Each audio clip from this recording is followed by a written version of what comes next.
This week, we're going to be working more with routing, and you were introduced to this a couple of weeks ago.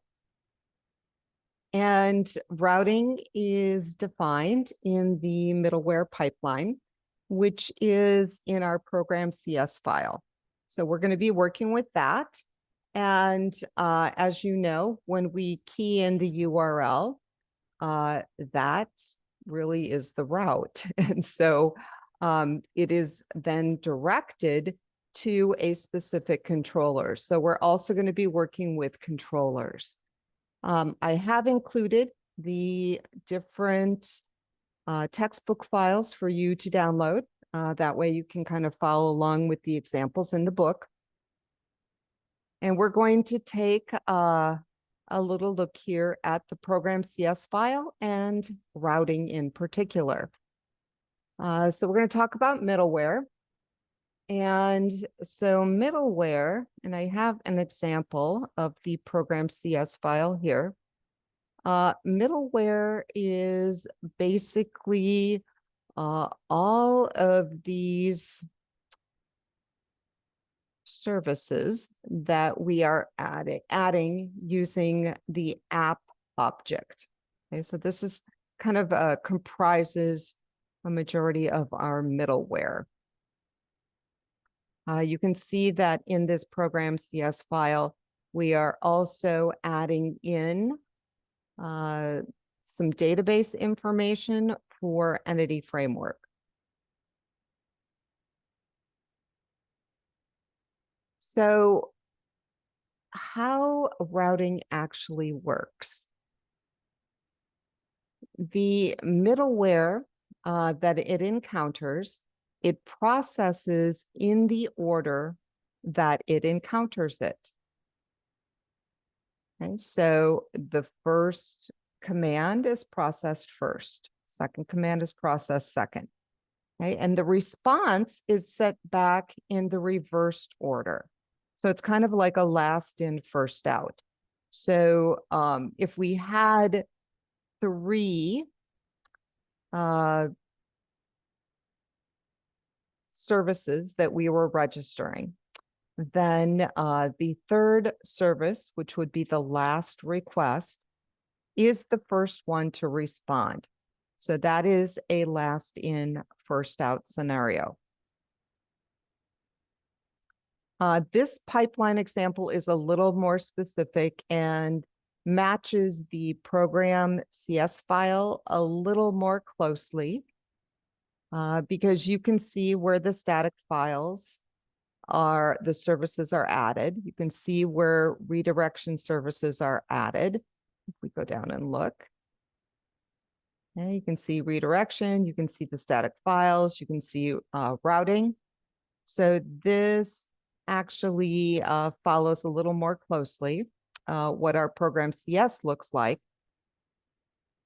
And if you omit routing from the pipeline, by default, it would automatically add it first. So it is better to specify where you want the routing to occur in this pipeline than to allow for the defaults, which is why the MVC template adds routing for you. Okay, that is added by the template. The template also handles CORS, which is cross-origin resource sharing. This allows your app on your domain to access other applications that are in different domains.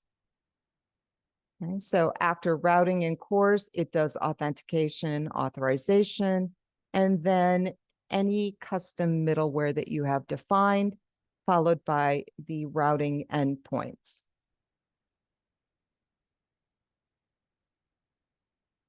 Okay, and how all of this works is we need to have a builder object. The object is used to add our MVC services, which allow our model view and controller to function. So we create a builder object. Okay, and then we take that builder object and we add in the services for the controllers and the views. We also take that builder object and we create an app object, which is going to allow us to add services to our middleware pipeline. And if you would like to know more about the create builder method and what it does, I did include a link. That is not required, but just for those of you that are curious. I did highlight the commands that deal with routing in our program CS file. Okay, and so the first one is the one that is creating the builder object. Okay, and then below that, you can see that the services that are being added by the builder object are primarily for entity framework and our database. And then we get into adding the MVC services that we need for our application to run. And then we create this little app object, which is then used to add all the other services that are in our middleware pipeline. Okay, and then we get down here where we are adding map controller route, which is the default route for our application. So if they start our application and they do not type /home/index or anything else, it will automatically display basically the index view. Okay, because in our home controller index action method, it routes to that index view. And we're going to talk a little bit more about map controller route.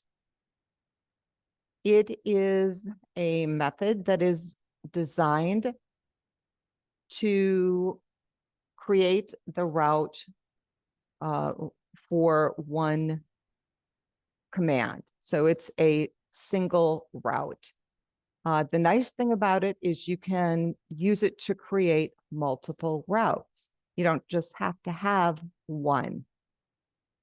When you do create multiple routes, you need to list the most specific route first and the most generic route last. And the default route is always going to be the most generic. And so the ones that you list above that, if you're trying to discern whether which one is the most specific, look at the parameters. If there's a lot of parameters, and ID is a parameter here, if it has a lot of parameters, it is more specific. Okay, so in this particular example, we've mapped out 2 routes. The second one is the default, which we've already talked about. And the first one, we have a name of blog, but what is actually more important is the pattern. So the pattern, if they type in the word blog and a slash, or they type in the word blog, a slash, and the word article, or they type in the word blog slash and any string. So we have a wildcard here. Basically any string, it's going to go to the blog controller, the article action method. And that's where the command is going to be processed. Okay, and you can see that we're kind of defining that right here.